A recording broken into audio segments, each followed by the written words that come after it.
அடிக்கடி டாக்ஸியில் பயணம் செய்பவரா? அப்போ ஃபாஸ்ட் ட்ராக் ஆப்பை டவுன்லோட் செய்து ரூபாய் 50 டிஸ்கவுண்ட் ஆக பெறுங்கள்.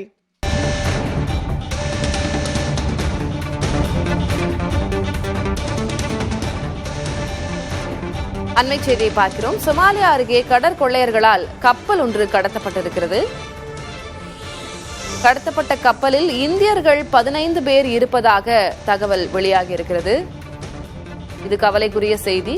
கடத்தல் நடந்த கடற்பகுதிக்கு செல்லும் இந்திய கடற்படை கப்பல் INS சென்னை இந்திய கடற்படை கப்பல் கடத்தல் நடந்த அந்த கடற்பகுதிக்கு செல்லும் என்று சொல்லப்பட்டிருக்கிறது. சொமாலியாவில் கடற்கொள்ளையர்களால் கப்பல் ஒன்று கடத்தப்பட்டிருக்கிறது. அதில் 15 இந்தியர்கள் இருக்கிறார்கள் என்பது குறிப்பிடத்தக்கது.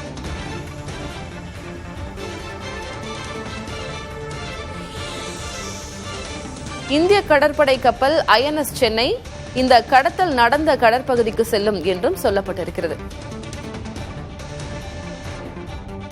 அதில் இருக்கும் 15 இந்தியர்களின் தற்போதைய நிலை என்ன என்பது குறித்த தகவல் இன்னும் நமக்கு தெரிய வரவில்லை.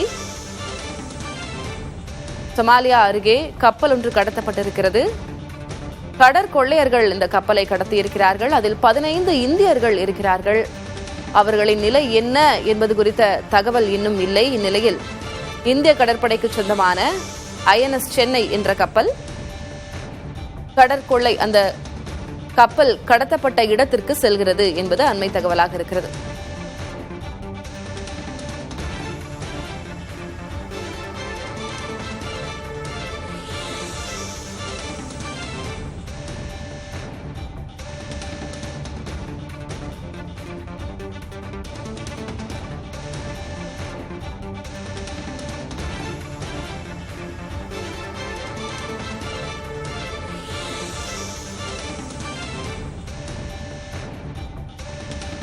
சொமாலியா அருகே கடற்கொள்ளையர்களால் கப்பல் ஒன்று கடத்தப்பட்டிருக்கிறது. கடத்தப்பட்ட இந்த கப்பலில் இந்தியர்கள் 15 பேர் இருப்பதாக தகவல் வெளியாகி இருக்கிறது. அவர்களுடைய தற்போதைய நிலை என்ன என்று தற்போது வரை நமக்கு எந்த தகவலும் இல்லை. கவலைக்குரிய செய்தி இது. 15 இந்தியர்கள் அந்த கப்பலில் இருக்கிறார்கள் என்பது. லைபீரியா நாட்டில் பதிவு செய்யப்பட்ட லைலா நார்போல்க் என்ற கப்பல் கடத்தப்பட்டிருக்கிறது. அந்த கப்பலில் 15 இந்தியர்கள் இருக்கிறார்கள். அவர்கள் குறித்த தகவல் நமக்கு இன்னும் கிடைக்கவில்லை. இந்நிலையில் இந்தியாவுக்கு சொந்தமான கடற்படை கப்பல் INS சென்னை அந்த பகுதிக்கு விரைந்திருக்கிறது. கூடுதல் விவரங்களை வழங்குவதற்காக நமது செய்தியாளர் கணபதி இணைப்பில் இருக்கிறார். கணபதி, என்ன நடந்தது? தற்போதைய விவரம் என்ன?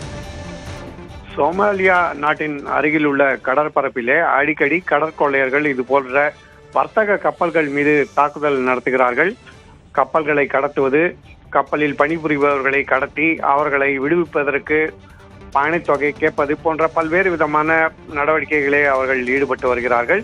கப்பலை விடுவிக்க உரிமையாளர்கள் பணம் கொடுத்தால் மட்டுமே அப்படி அவர்கள் கப்பல்களை விடுவிக்கிறார்கள். இப்படிப்பட்ட சூழலில்தான் லைபீரியா நாட்டில் பதிவு செய்யப்பட்டுள்ள லைலா நார்போல்க் என்கிற இந்த கப்பல் கடத்தப்பட்டுள்ளது. அந்த கப்பல் லைபீரியா நாட்டிலே பதிவு செய்யப்பட்டுள்ள கப்பல் என்றாலும் அதில் பணிபுரிபவர்களில் 15 நபர்கள் இந்திய நாட்டைச் சேர்ந்தவர்கள். ஆகவே இந்திய குடிமக்களை காப்பாற்றும் நோக்கத்துடன் இந்திய கடற்படையைச் சேர்ந்த INS சென்னை அந்த பகுதிக்கு அனுப்பப்பட்டிருக்கிறது.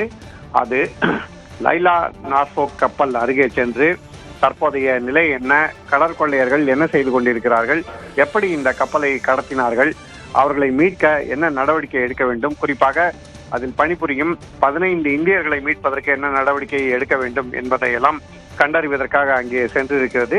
ஆகவே இந்தியர்களை மீட்கும் பணியிலே கப்பற்படை முதல் கட்ட பணிகளை தொடங்கி இருக்கிறது. திலகவதி, கணபதி, இப்போ அந்த கடற்கொள்ளையர்களுடைய டிமாண்ட் என்ன, அடுத்த கட்டமாக அவர்கள் என்ன சொல்லவிருக்கிறார்கள் என்பது குறித்தான அந்த இனிஷியேஷன் எல்லாமே தொடங்கிருச்சா? அவர்களிடம் யாரேனும் பேச ஆரம்பித்திருக்கிறார்களா? தற்போது முதல் கட்டமாக இந்திய கடற்படையை சேர்ந்தவர்கள் அந்த கப்பலிலே பணிபுரியும், அதாவது லைலா நார்போல்க் என்கிற அந்த கப்பலிலே பணிபுரியும் 15 இந்திய ஊழியர்களை தொடர்பு கொண்டு அவர்களிடம் தற்போதைய நிலை என்ன என்பதை கேட்டறிய முயற்சிகளை செய்து கொண்டிருக்கிறார்கள். அடுத்த கட்டமாக சோமாலிய கடற்கொள்ளையர்கள் எதற்காக இந்த கப்பலை கடத்தியிருக்கிறார்கள், சமீபத்திலே அந்த பகுதியிலே பதட்டம் நிலவுகிறது. கடற்பரப்பிலே பல கப்பல்கள் தாக்கப்பட்டிருக்கின்றன. ஹவுதி தீவிரவாதிகளின் தாக்குதல் போன்றவையும் நடந்திருக்கின்றன. ட்ரோன் மூலமாக தாக்குதலிலே இந்திய கப்பல் ஒன்று கூட பாதிக்கப்பட்டது.